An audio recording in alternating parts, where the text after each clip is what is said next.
From the Bob Mills Weather Center, meteorologist Hannah Scholl.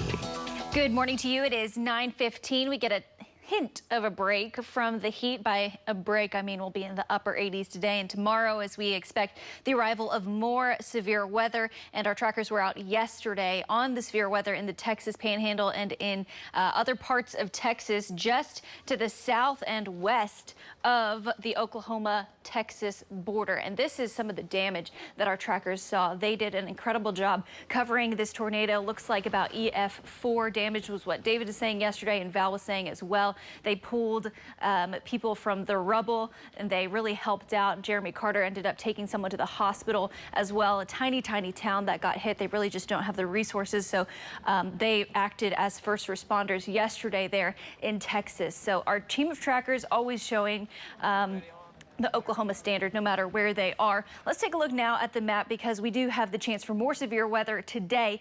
Not the severe weather that Texas saw yesterday. It is going to be on the lower end, but I'll show you those storm zones coming up here in just a little bit. Continuing to see storms and showers all through Texas, and then we're keeping an eye on this complex of storms in Kansas right now, and that is going to be bringing us the chance for severe weather here as we head into the later morning hours and into the afternoon as well. Looks like there's a pretty strong hail core there, and this is moving fairly slowly. This top part looks like it's starting to move south, and this bottom part is kind of moving south and east. So continuing to see showers here in the Panhandle from Guyman up towards the Hooker area. Very heavy rain. We have some lightning in those as well. Not seeing any hail on hail detector from those storms, but we'll keep a close eye on them. So Futurecast has this area of storms continuing to move through the Panhandle and then further south. As it continues on its way south, it kind of decreases in coverage, but still stays pretty strong there in the center of it.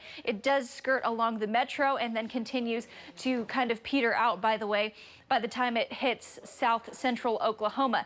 Then overnight tonight into tomorrow morning, we see another line of storms develop along western Oklahoma and make its way into Oklahoma, really just sweeping across the state through the morning hours of Friday and into Friday afternoon. So both of those systems could bring us the chance for low-end severe weather. There's a very low tornado threat, but I think that the biggest threats are going to be the wind and the hail from those storms. 79 degrees your current temperature. There's a live look at our downtown cam on our Lucky Star Sky Cam network. It is a warm start to the day, a little muggy as well, and winds are generally from the east and southeast. There's your temperatures, already seeing people in the low to mid 80s, but a lot of people now at this point hanging out in the upper 70s, which is a touch cooler than we've been the past few mornings. We have 60s and 70s in the Panhandle where that complex of storms is moving in.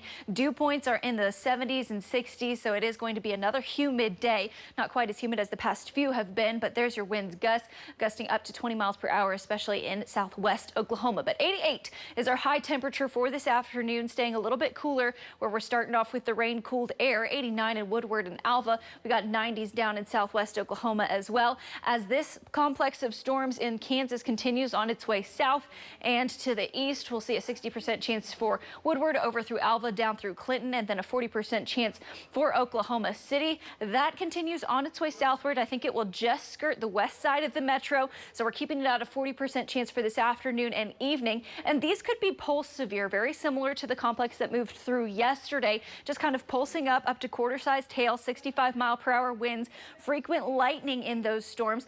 So looking and sounding big and bad, but really not doing a whole lot in the way of damage. Maybe some branches down, but nothing too crazy there. 70 overnight tonight. We got upper 60s and low 70s, and then tomorrow afternoon we're back in the middle to upper 80s as that second complex of storms starts to move through. I think your highest chance for seeing rain is going to be in western Oklahoma. Storm zone looks very similar to the one today, which up to golf ball sized hail and 65-mile-per-hour winds. All that moves out by Friday evening, and we have time to heat it up for the weekend. Lots of sunshine, 94 on Saturday, 96 on Sunday. Guys, back to you.